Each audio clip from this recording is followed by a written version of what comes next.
लेकिन संघर्षरत नाविक था। केशव नगर राज्य के एक छोटे से गांव में उसकी जिंदगी धीरे धीरे नाव की तरह बहती जा रही थी, मगर दिशा कहीं नहीं मिल रही थी। एक दिन रघु की पत्नी नीलम रघु से बोली, आखिर हमारे परिवार की आर्थिक हालत कब सुधरेगी रघु? अरे तुम तो जानती हो ना नीलम कि हमारे गांव में और भी नाविक हैं। न जाने क्यों यात्रियों को मुझसे पता नहीं क्या बैर है। मेरी नाव छोड़कर वो दूसरों की नाव में बैठना ज्यादा पसंद करते हैं। बताओ भला। हम तो हमेशा भोले थे और भोले ही रहेंगे। अरे बुद्धू, दूसरे नाविकों की नावें तुम्हारी नाव से कहीं ज्यादा सुंदर हैं। अरे वो सब तो सही है, लेकिन मैं तो उनसे बहुत कम भाड़ा लेता हूँ ना। फिर भी मेरी नाव में कोई नहीं बैठता। अरे पूरे दिन बस एक आधा दुखियारे लोग ही बैठते हैं, वो भी तब जब कोई दूसरा नाविक वहां मौजूद ना हो। रघु की बातें सुनकर नीलम गहरी सोच में डूब गई। तुम जाओ, रात में इस बारे में फिर बात करेंगे। हमें कुछ तो सोचना पड़ेगा रघु। अभी हम अकेले हैं, लेकिन कल हमारे बच्चे होंगे। हमें उनके भविष्य की चिंता करनी चाहिए। नीलम की बातों को मन में लिए रघु चुपचाप अपनी नाव की ओर निकल गया।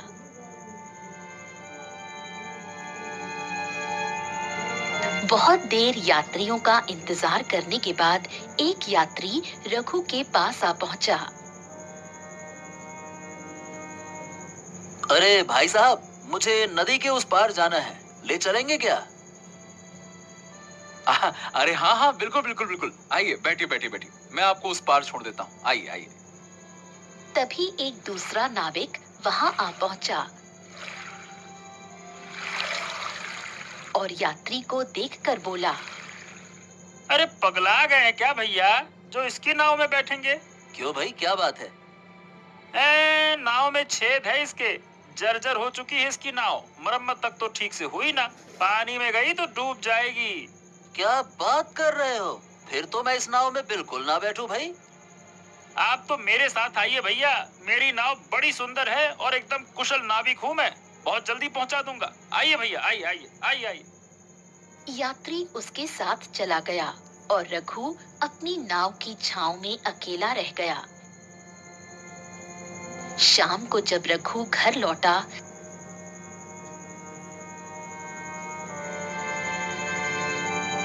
तो उसके चेहरे की थकावट नीलम से छुप न सकी। लगता है आज भी तुम्हारी नाव पर कोई सवार नहीं हुआ। तुम्हें कैसे पता? तुम्हारा उतरा हुआ चेहरा देखकर। समझ नहीं आता कि अब क्या करूं। लगता है कि अब मुझे नाव बेच देना चाहिए, कोई और दूसरा काम करना चाहिए। आज रात हमें इसी बारे में चर्चा करनी है कि हमें क्या करना चाहिए जिससे हमारी आर्थिक स्थिति बेहतर हो सके। अभी नीलम की बात पूरी भी नहीं हुई थी कि बाहर से एक आवाज आई। क्षमा करना, मैंने तुम्हारी बात सुन ली है।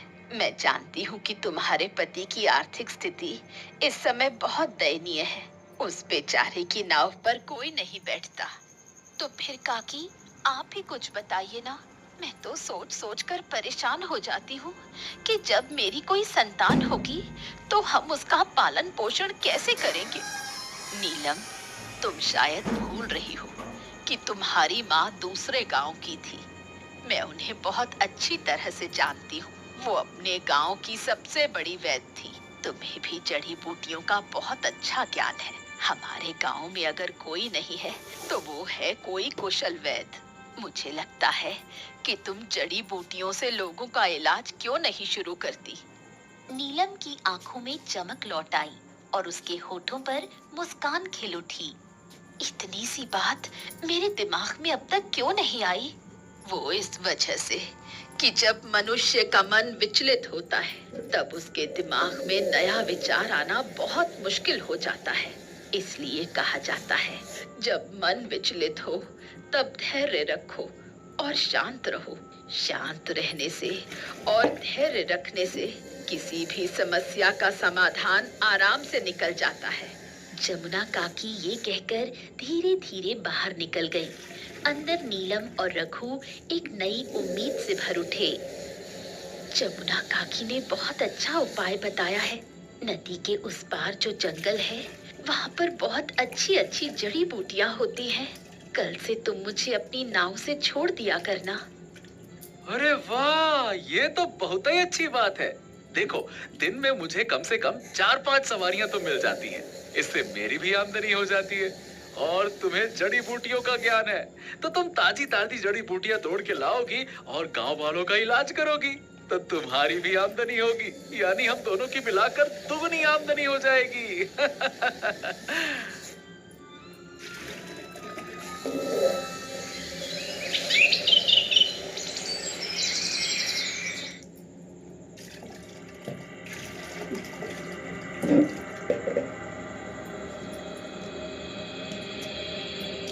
अगले दिन रघु ने अपनी पत्नी को नाव में बैठाया ही था कि एक नाविक वहां आ पहुंचा।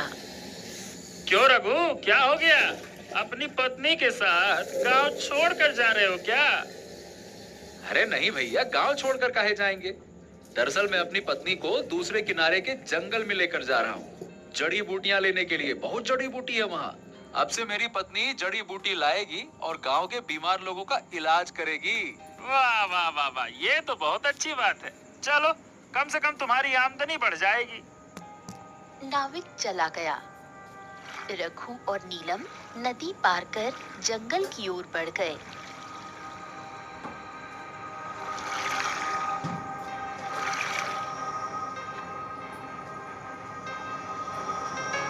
जंगल में नीलम की आंखों ने प्रकृति को एक नई नजर से देखा। उसने कुछ जड़ी बूटियां तोड़ी और रघु के साथ घर लौट आई। उस दिन से नीलम ने जड़ी बूटियों से गांव के बीमार लोगों का इलाज शुरू कर दिया। रघु अब रोज अपनी नाव में बैठकर नीलम को जंगल के उस पार छोड़ाता और शाम को लेने भी जाता। एक दिन एक वृद्ध स्त्री अपने बीमार पति को लेकर नीलम के पास आकर बोली, इन्हें कुछ दिन से बहुत तेज खांसी हो रही है। मैंने सुना है कि तुम उन लोगों का इलाज बहुत कम दाम में करती हो जिनके पास ज्यादा धन नहीं होता। आपने बिल्कुल सही सुना। तभी जमुना काकी वहां आ पहुंची। तुम बिल्कुल सही जगह आई हो। तुम्हारे पति कुछ दिनों से बीमार हैं। मैं तुमसे कहने ही वाली थी कि नीलम को एक बार दिखा दो। इसकी जड़ी बूटियों में चमत्कार है। न जाने कितने बीमार लोग ठीक हो गए हैं। नीलम मुस्कुराई और कुछ जड़ी बूटियां पीसकर बूढ़ी स्त्री को दे दी। इसे शाम को सोने से पहले अपने पति को खिला देना। देखना, सुबह तक उनकी खांसी ठीक हो जाएगी। भगवान तुम्हारा भला करे बेटी। वृद्ध स्त्री उठने लगी तो जमुना काकी भी खड़ी हो गई। तुम इन्हें अकेले घर तक कैसे ले जाओगी? चलो, मैं सहारा देती हूँ। जमुना, इस गांव में आपसे बड़ी औरत कोई नहीं। सबकी मदद करती हो। मुझे दूसरों की सहायता करने में मन को बड़ी शांति मिलती है।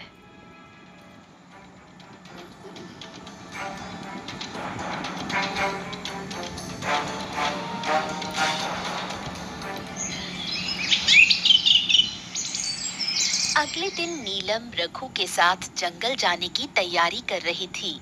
तभी गांव का मुखिया कुछ लोगों के साथ उसके दरवाजे पर पहुंच गया। मुखिया जी, आप इतनी भीड़ के साथ क्यों आए हैं? बोल तो ऐसे रही हो जैसे तुम्हें कुछ पता ही नहीं। मैं आपकी बात नहीं समझी। कल तुमने इस वृद्ध स्त्री के पति को कुछ जड़ी बूटियां दी थी ना? हाँ, उन्हें मामूली खांसी थी। अब तक ठीक हो गई होगी। हाँ, ठीक तो हो गए, पर हमेशा के लिए तुम्हारी जड़ी बूटी खाकर वो स्वर्ग सिधार गए। क्या? हाँ, यही सच है। और नीलम, तुम इस मौत की जिम्मेदार हो। मुखिया जी, मुझे विश्वास नहीं हो रहा, लेकिन आप झूठ नहीं बोल रहे होंगे। मगर कृपया मेरी बात पर विश्वास कीजिए, इसमें मेरा कोई दोष नहीं। तभी जमुना काकी वहां आ पहुंची। देखो नीलम, तुम्हारी जड़ी बूटियों से ही इसके पति की मृत्यु हुई है और अब ये अकेली है, इसका कोई सहारा नहीं है। तुम्हें इसे 20 स्वर्ण मुद्राएं देनी होंगी। मुखिया जी, आप क्या कह रहे हैं? नीलम का इसमें क्या दोष? दोष हो या ना हो, जड़ी बूटियां इसकी ही थी ना। न्याय यही कहता है कि इसे हर्जाना देना होगा। मैं तुम्हें 2 दिन का समय देता हूँ, नहीं तो तुम्हारा घर बेचकर इसकी भरपाई की जाएगी। बस यही मेरा फैसला है। इतना बोलकर मुखिया चला गया। नीलम फूट फूट कर रोने लगी। रघु, मैं 20 स्वर्ण मुद्राओं का इंतजाम कहाँ से करूंगी? हाँ, मैं भी नहीं जानता नीलम। तुम तो जानते हो कि हमारे गांव का साहूकार कितना भला व्यक्ति है। वो हमेशा दूसरों की सहायता करता है। तुम दोनों जाकर उससे सहायता क्यों नहीं मांगते? मुझे विश्वास है कि वो तुम्हारी सहायता जरूर करेगा। जमुना काकी की बात नीलम और रघु दोनों को उचित लगी। आपका बहुत बहुत धन्यवाद कि आपने हमें सही उपाय बताया। मेरी कोई संतान नहीं है, लेकिन मैं तुझे अपनी बेटी की तरह मानती हूँ। अब तुम दोनों देर मत करो, मुखिया ने समय बहुत कम दिया है। इतना कहकर जमुना काकी वहाँ से चली गई। रघु और नीलम सीधे साहूकार के घर पहुँचे। ओह, तो भैया तुम तो बहुत बड़ी मुसीबत में फंस गई हो। अच्छा ठीक है नीलम, मुझे ये बताओ तुम्हें कितनी मुद्राएं चाहिए? मुझे केवल 20 स्वर्ण मुद्राएं चाहिए। मैं आपको विश्वास दिलाती हूँ कि मैं और मेरे पति मेहनत करके आपकी एक एक मुद्रा चुका देंगे। मुझे लगा था कि तुम कम से कम 50 स्वर्ण मुद्राएं मांगोगी। क्योंकि तुम्हारा दाम तो इससे कहीं अधिक है। मैं आपकी बात का मतलब नहीं समझी। साहूकार कुटिल मुस्कान के साथ मन में बुदबुदाया।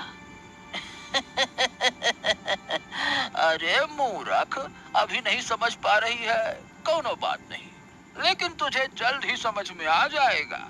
कहने का मतलब ये हुआ कि तेरे दाम इससे तो कहीं ज्यादा है रे। साहूकार जी, आप किसी गहरी सोच में डूब गए क्या? क्या? अरे, अरे कुछ नहीं।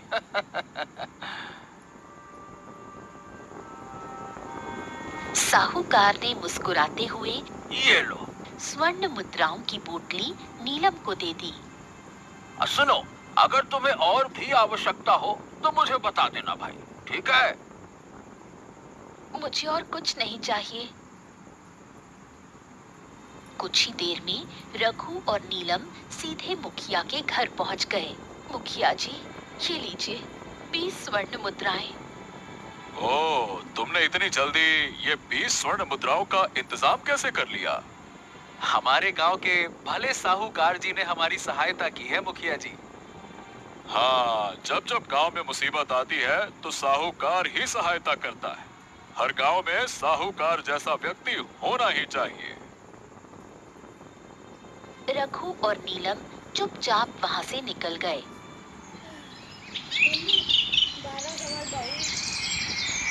अगली सुबह नीलम प्रातःकाल उठी और रघु से कहा, आज मैं जंगल की गहराई तक जाऊंगी।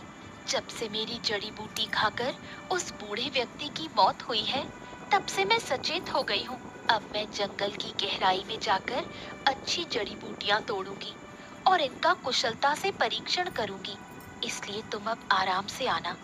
हो सकता है मुझे शाम हो जाए। ज्यादा जंगल की गहराई में मत जाना नीलम, वहाँ बहुत सारे जंगली जानवर रहते हैं।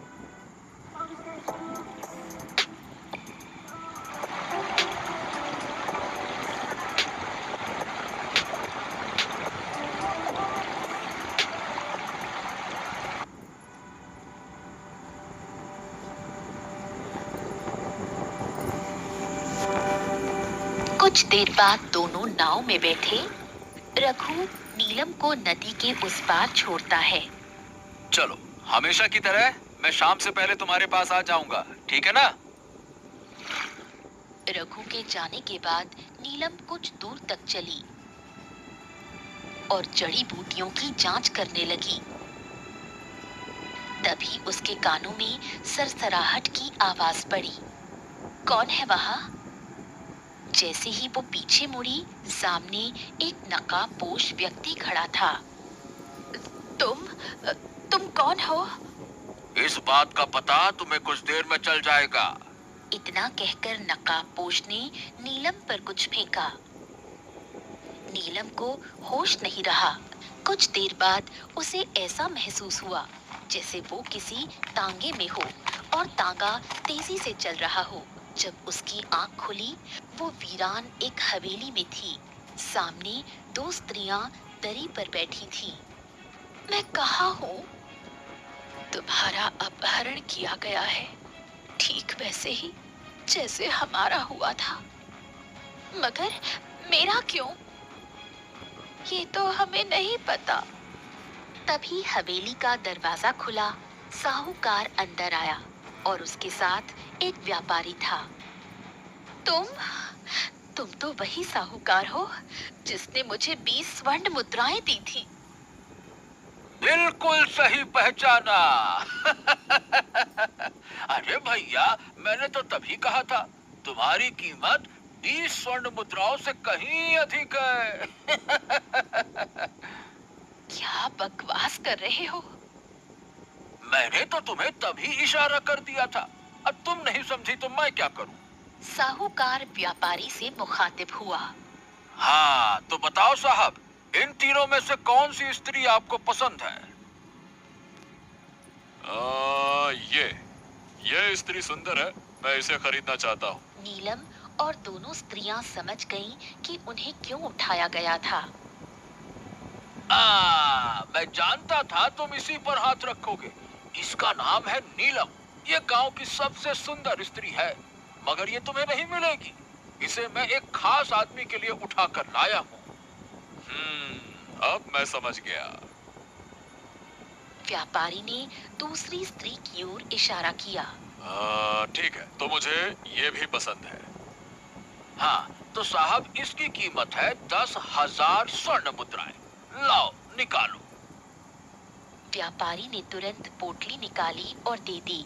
साहूकार ने अपनी जेब से कुछ निकाला और उस स्त्री के मुंह पर फेंका। वो बेहोश हो गई।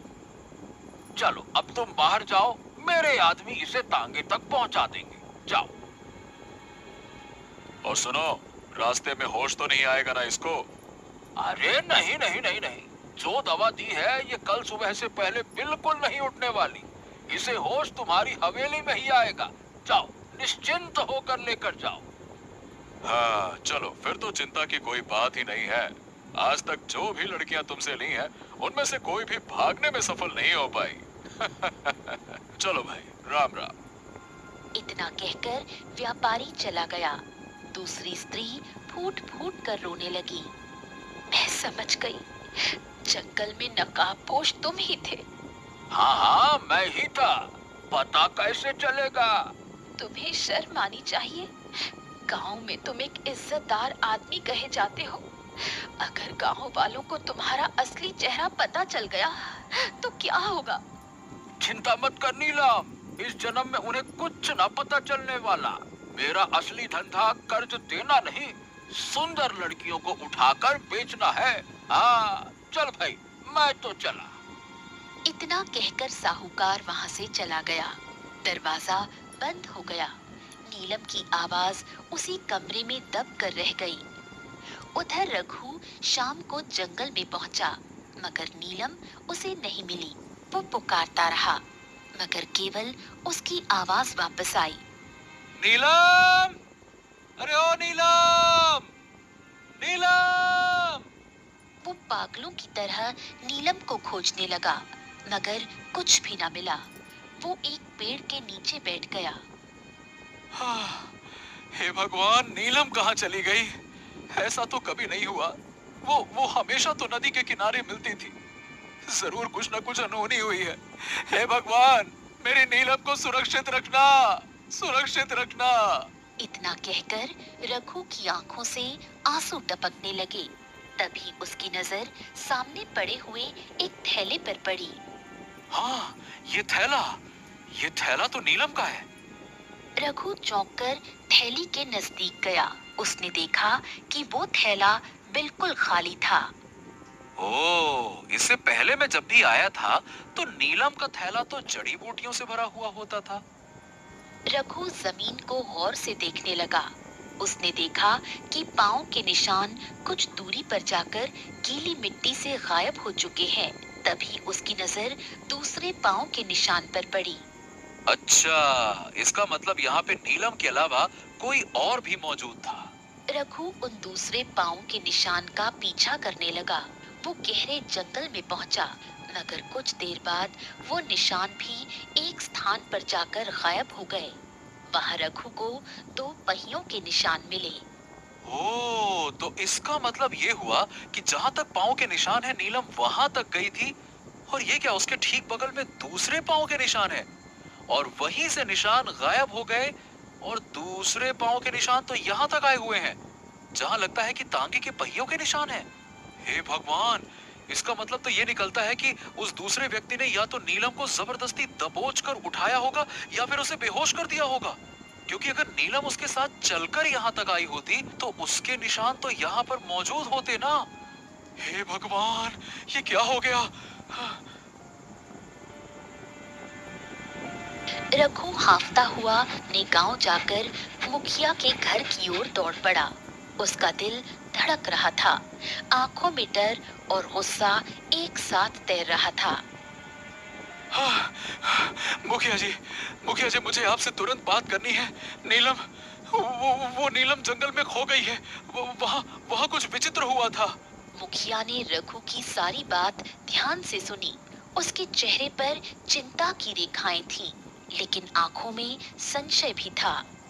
नहीं नहीं नहीं नहीं, तुम्हें कोई गलत फहमी हुई होगी रघु। अरे जिस जंगल की तुम बात कर रहे हो वो बड़ा घना जंगल है। वहाँ जड़ी बूटियां और झाड़ियों के अलावा कुछ भी नहीं उगता है, तो वहाँ तांगा भला कहाँ से आएगा? देखो, तुम्हारी पत्नी नीलम के ना मिलने का मुझे अफसोस है, पर ऐसा भी तो हो सकता है कि कोई भेड़ या शेर उसे खींचकर जंगल में ले गया हो। नहीं नहीं नहीं नहीं नहीं नहीं, मुखिया जी मेरी बात का विश्वास कीजिए। अगर शेर या भेड़िया होता तो वहाँ उसके पंजों के निशान तो होते ना। मैंने स्वयं अपनी आंखों से वहाँ किसी दूसरे मनुष्य के पाँव के निशान देखे हैं मुखिया जी। आप एक काम करिए, मेरे साथ चलकर देखिए ना। मेरा मन कह रहा है कि नीलम के साथ कुछ बहुत बुरा हुआ है। चलिए ना मुखिया जी, चलिए। मुखिया कुछ देर सोचता रहा और अंततः सिर हिलाकर हामी भर दी। हाँ ठीक है, चलो।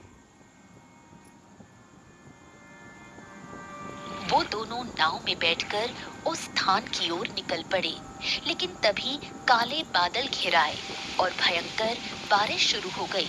थोड़ी ही देर में वो वहां पहुंच गए जहां नीलम का थैला मिला था, मगर बारिश ने सारे निशान मिटा दिए थे। हाँ, अब देखिए, कुछ देर पहले तक तो यहीं थे, शायद बारिश में मिट गए होंगे।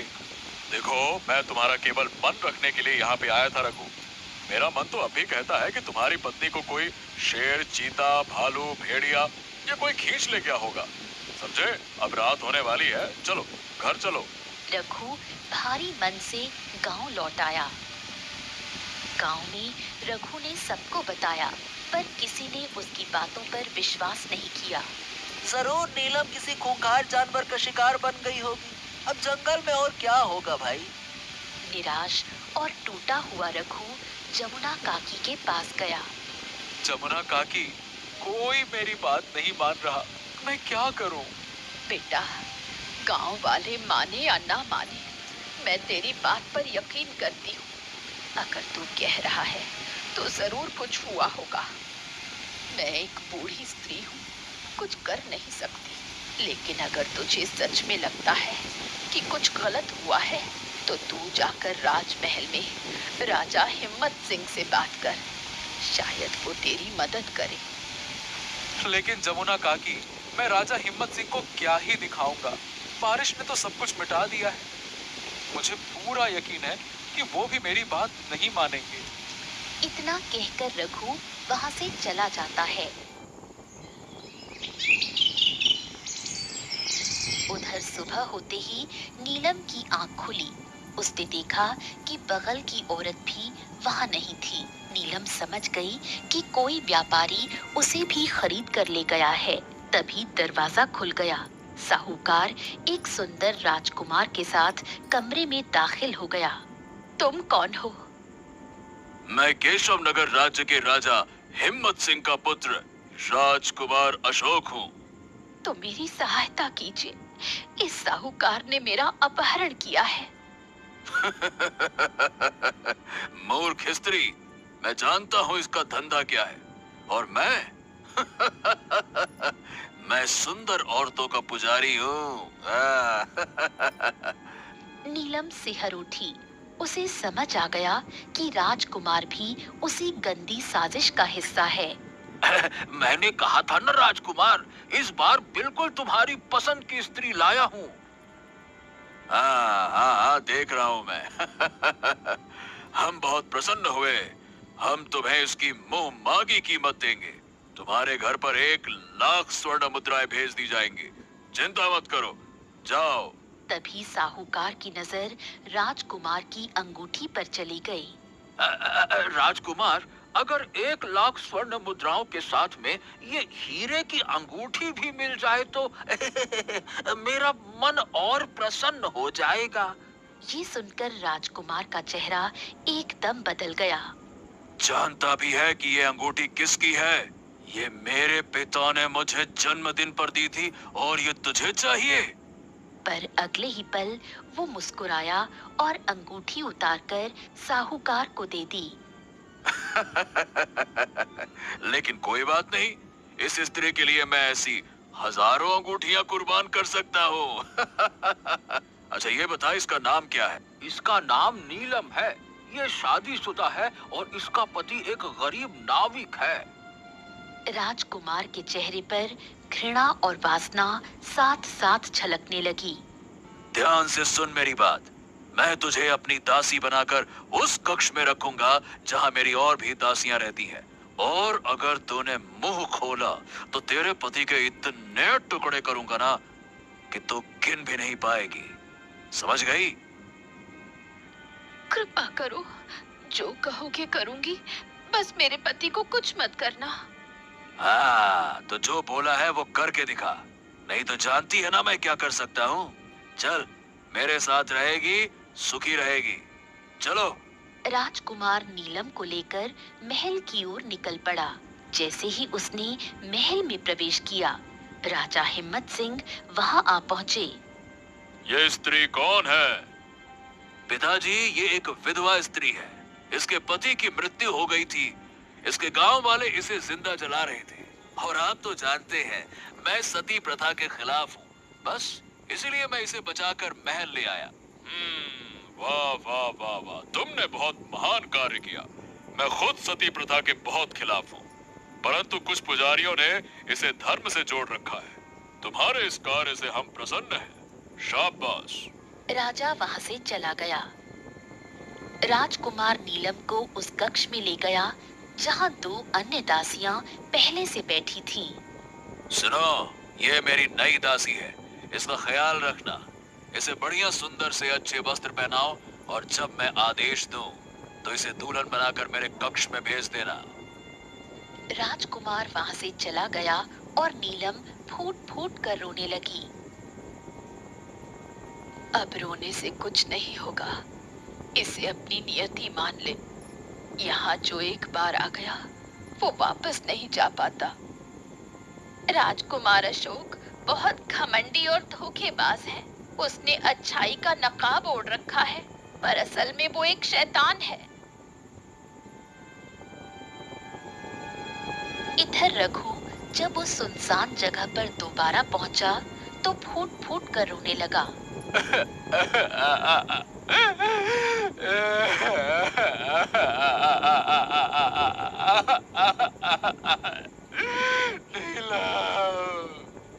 उसी पल उसके पीछे से एक आवाज आई।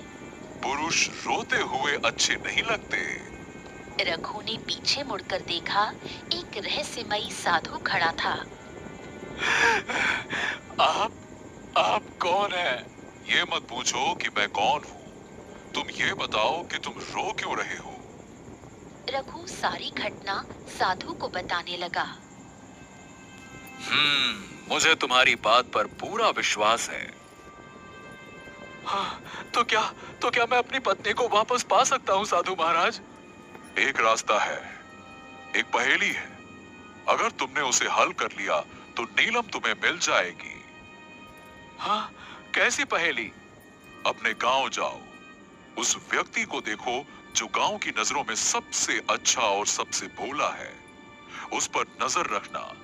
तुम्हें वहां कुछ ऐसा मिलेगा जो तुम्हारे लिए भला होगा, लेकिन समाज के लिए खतरा होगा।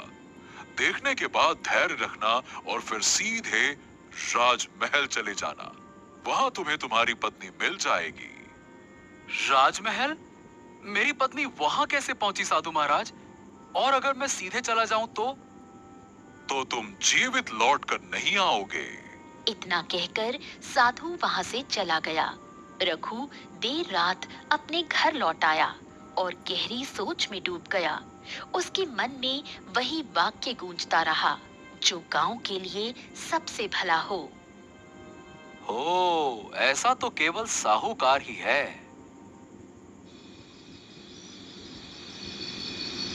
रात के सन्नाटे में रघु साहूकार के घर की ओर निकल पड़ा और दीवार फांदकर वो अंदर पहुंचकर एक पेड़ के पीछे छुप गया। कुछ क्षण बाद मुख्य द्वार खुला। उसी क्षण एक नकाबपोश व्यक्ति अंदर दाखिल हुआ।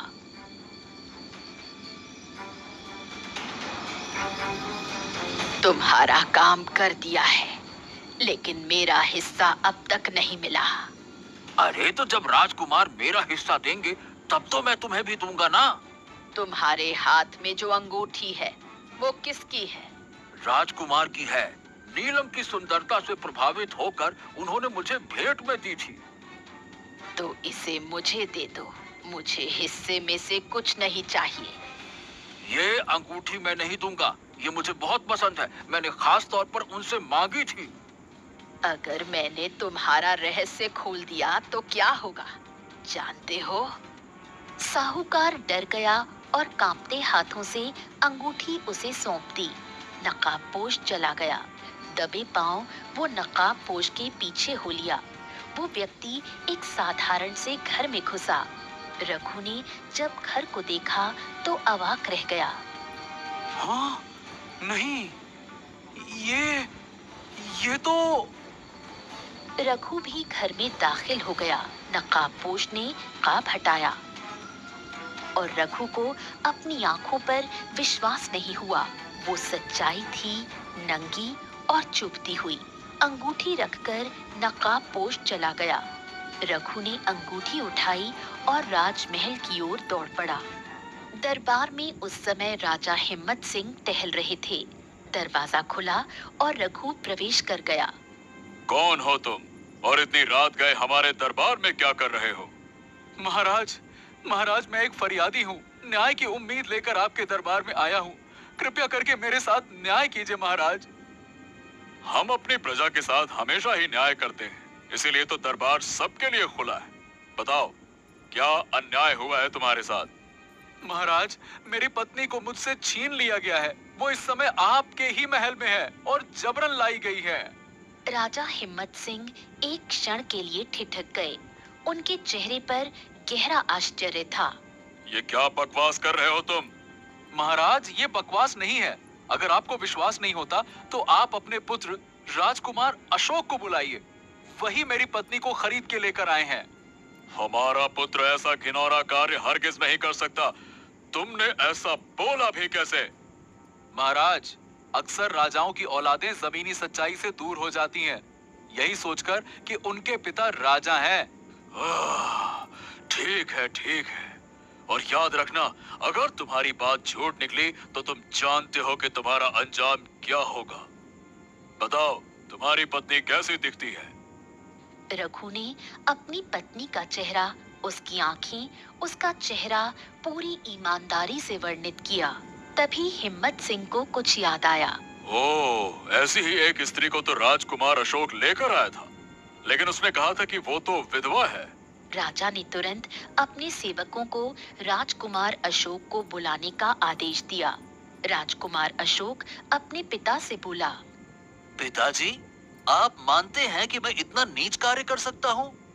मन तो नहीं मान रहा अशोक, लेकिन आरोप गंभीर है। जाओ, चुपचाप जाकर उस स्त्री को बुलवाओ जिसे तुम लेकर आए थे। कुछ ही देर में नीलम को दरबार में लाया गया। रघु उसे देखते ही पहचान गया। नीलम, ओहो, लाइट चली गई। पहले पुरानी मशीन बंद हो जाती और फिर मच्छर की वजह से बच्चा उठ जाता। लेकिन अब ये परेशानी नहीं। पुराने गुड नाइट के मुकाबले नया गुड नाइट बना है ऐसे एडवांस्ड फार्मूला से जो चले बिजली जाने के 2 घंटे बाद तक। नया गुड नाइट लिक्विड। सच बोलना, डरना बिल्कुल मत। अगर हमारा पुत्र दोषी हुआ तो उसे भी वही सजा मिलेगी जो एक अपराधी को मिलती है। बताओ। नहीं महाराज, मैं इस व्यक्ति को नहीं जानती। नीलम, नीलम देखो, देखो तुम डरो मत। क्या हो गया है तुम्हें? बोलो ना, बोलो। तुम मेरी पत्नी हो, बोलो। मैं यहाँ पे खड़ा हूँ। तुम झूठे साबित हुए, तुम्हें दंड मिलेगा। तभी रघु मुस्कुराया। महाराज, क्या आपने अपने पुत्र से पूछा कि वो अंगूठी कहाँ है जो आपने उसे जन्मदिन पर दी थी?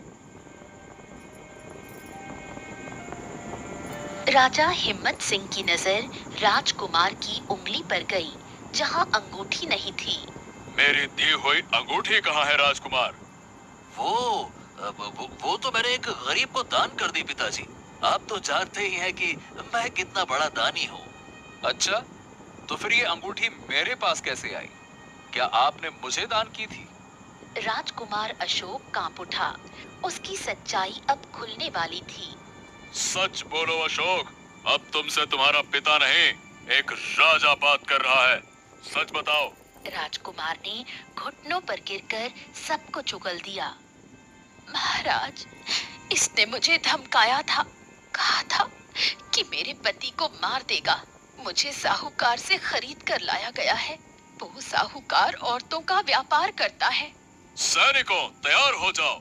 हम उसी गांव में चलेंगे और उस साहूकार को सरेआम मौत की सजा देंगे। और राजकुमार अशोक, अब ये अपराधी हैं, इन्हें भी घसीट कर लेकर चलो। कुछ ही देर में वो सब गांव पहुंच गए। साहूकार को सैनिकों ने पकड़कर राजा के सामने कर दिया। साहूकार, तुम्हारी असलियत अब सबके सामने है।